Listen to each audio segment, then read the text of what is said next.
மங்களம் இவ்வளவு அற்புதமா பாடுவா நான் எதிர்பார்க்கவே இல்லை. உங்களோட சிச்சதான் காரணம். சட்டியில இருந்தாலும் அகப்பெற வரும். இது உங்க பொண்ணா? உன் தங்கைக்கு இயற்கையாவே ஞானம் இருந்தது. பாட்டு வந்தது. என் பாரியான இருக்காரு 17 வருஷமாச்சு கல்யாணமாயி.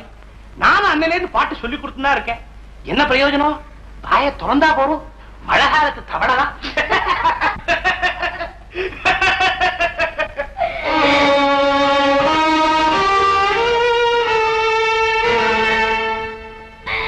ஆமா, எங்க உங்க மாமி பார்க்கவே இல்ல?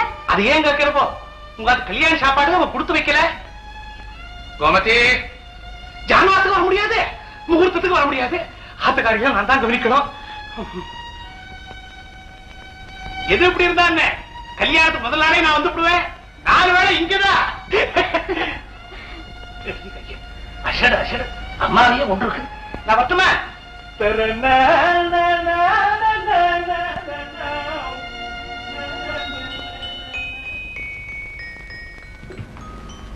என்னக்கா நீ புடவை தரப்பு சரி பண்ணிக்கவே இல்ல?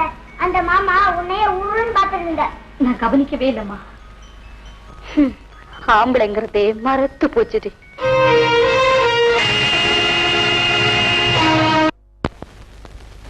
ஆம்பளைங்கிறதே மறத்து போச்சுடி. ஆம்பளைங்கிறதே மறத்து போச்சுடி.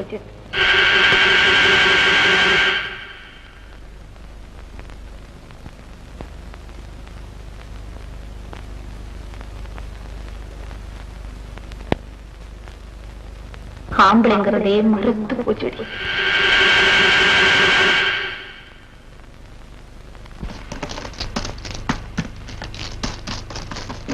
உங்ககிட்ட சொல்லணும் போலவும் இருக்கு, அதே சமயத்துல எனக்கு பயமாவும் இருக்கு. சொல்லலைன்னா என் மனசையே வெடிச்சிரும் போலவும் இருக்கு. என்னடி பீடிக்க பலமா இருக்குது? கோச்சிப்படாது. எந்த இடத்துல சொல்லி தொலைய.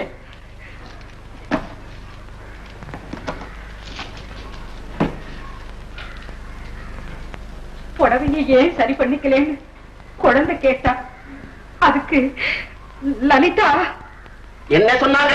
ஐயோ கத்தாதையோ. சரி கத்தல சொல்லு. அதுக்கு அவ ஆம்பளைங்கிறதே மறத்து போச்சு அப்படின்னு சொன்னா.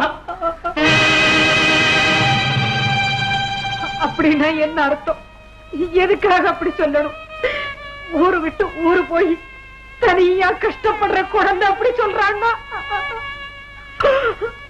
நீங்க அதை கேட்டதுல இருந்து கை காலெல்லாம் நடுங்கிட்டு இருக்கு. யாருகிட்டையாவது கேட்டு தெரிஞ்சுக்கலைன்னா என் தலைமையே வெடிச்சிரும் போல இருந்தது. அதுதான் உங்ககிட்ட நான் கேட்டேன். விசாரம் விசாரம்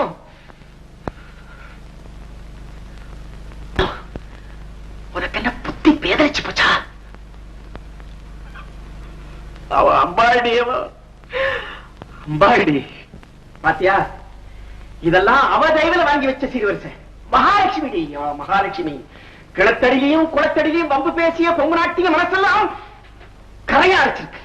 சரி, இதெல்லாம் வேற யார்கிட்ட சொல்லி வச்சியா? லலிதா அப்படி சொன்ன போது நல்ல வேளை பக்கத்துல யாரும் இல்ல. முக்கியமா உங்க தங்க இல்ல. அவளை வம்பு கிழக்கலைன்னா நமக்கு தூக்கம் வராதே. என் தங்கையா அதை அழுத்தமா சொல்றா. என் தங்கதா பாவம் அழுத்து போனவோ. நான் இப்ப என்ன சொல்லிட்டேன்? அழுத்து போனவா அப்படி இப்படின்னு ஏன் பேசுறேன்? அழுத்து போனவன்னு சொன்னேன்டி. லலிதா என்ன சொன்னான்னு சொல்லு. ஆம்பளைங்கிறதே மறத்து போச்சு அப்படின்னு சொன்னா. இன்னொரு தடவை சொல்லு. ஆம்பளைங்கிறதே மறத்து போச்சு. ஆம்பளைங்கிறதே மறந்து போச்சு அப்படின்னு சொல்லிருக்காடே. அசடே பொடி பொடி போ. நாளைக்கு மாப்பிள்ளை ஆத்துக்கார வரா, தெரியுமோ இல்லையோ? போய் காரியங்களை கவனி போ.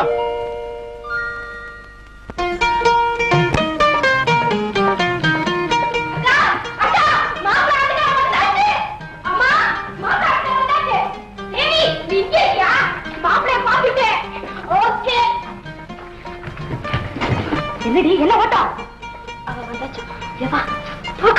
கூடவே தூயத்தை பாடிட்டு பின்னாடி வைக்காம். மாப்பிளை பார்த்து நான் தெரிஞ்சு சொல்ல வேண்டாமா?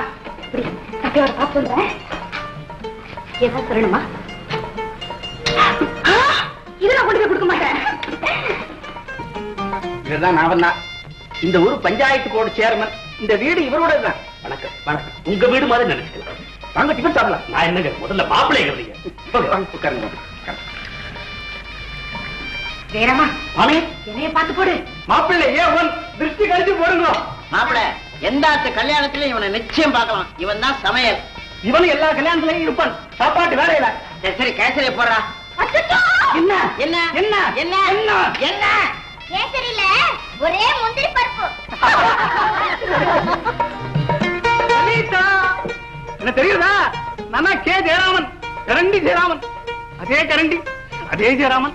ஆனா ஒரே ஒரு சேஞ்ச், குடிமி மட்டும் இல்ல. இருவங்க வந்தேக்கு கேசரி. அக்கா அக்கா மாப்பிளைய பாத்தியா? மாப்பிளைய பாரு பாரு. திரும்ப சொல்லட்டுமா? அத்தி பேர் இவதான் எங்க அக்கா.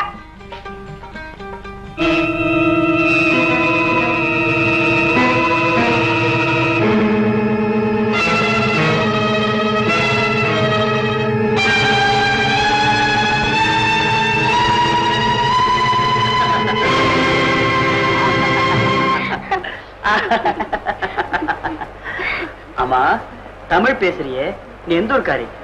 பரம்பரையை பத்தியோ ஊரை பத்தியோ சொல்லிக்கிற நிலையிலேயே நான் இருக்கேன். கூடவே ஏதோ உத்தியோகம் பார்க்கறதா சொன்ன? அது சமுதாயத்துல ஒரு கௌரவத்துக்காக.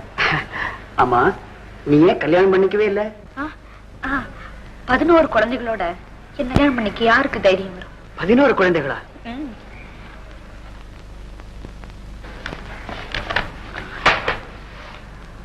இது அத்தனை என் குழந்தைங்க. ஓஹோ, இதான் உங்க குடும்பமா? என்னது தலைகளே காணோம்? என் தலைமையில உள்ள களங்கம் இவங்க தலையெழுத்த பாதிக்க கூடாது இல்லையா? அதான் தலைகள் இதுல இல்ல. யாரும் கண்டுபிடிச்சிட கூடாதுன்னா? ஆமா.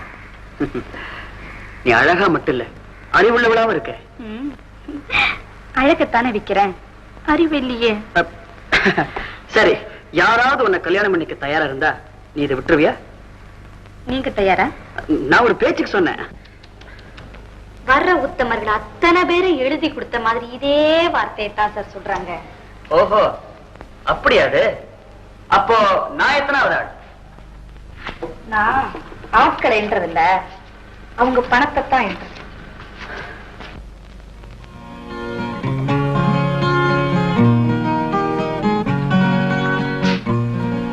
சும்மா எக்ஸ்கர்ஷன் மாதிரி ஹைதராபாத்துக்கு வந்தேன்.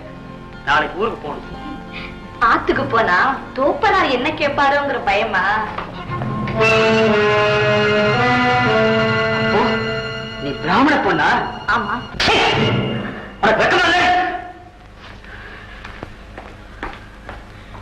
கொஞ்சம் நில்லுங்க.